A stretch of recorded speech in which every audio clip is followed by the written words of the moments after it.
Кореяда грантта оқитын қазақ қызының бір күні қалай өтті. Таңертең ұйқыдан тұрып, таңғасын беріп, балаларымды балабақшаға жіберген соң, үй жанындағы бассейнге бардым. Жүзуден кейін өзімді өте жеңіл сезініп, миым демалып қалады. Бассейнге жақын тұрғанымызға қатты қуанам. Сосын сабаққа бардым.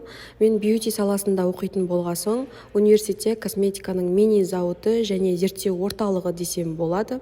Сабақтан бөлек кампус ішінде профессорге көмектесіп жұмыс жасаймын. Сол үшін 2 сағат профессордың тапсырмасымен отырған болатынмын.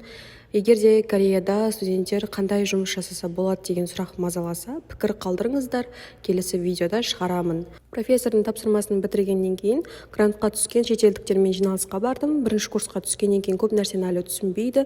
Сондықтан біз осылай жоғары курстар оқитындар Кореяның оқу системасы туралы біраз нәрсені түсіндіріп қайттық. Сосын 4-те балабақшадан балаларым келді. Оларды тамақтандырып, далаға ойнатуға алып шықтым. Қазір көктем келіп, күн жылып, дала әдемі болып келеді.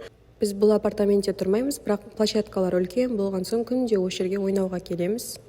Балалардың миы бір жерге әртүрлі жолмен немесе күнде әртүрлі жерге барғаннан жақсы дамиды дегенді естігендіктен осы площадкаға неше түрлі жолмен барып көреміз. Үйдің жанында қандай апартамент бар, қандай площадка бар, барлығын көріп жатырмыз. Сосын сағат 6-та келіп, кешкі ас пісіріп, ауыз ашып болғасын отбасымызбен университет стадионына балаларды серуенге алып шықтық.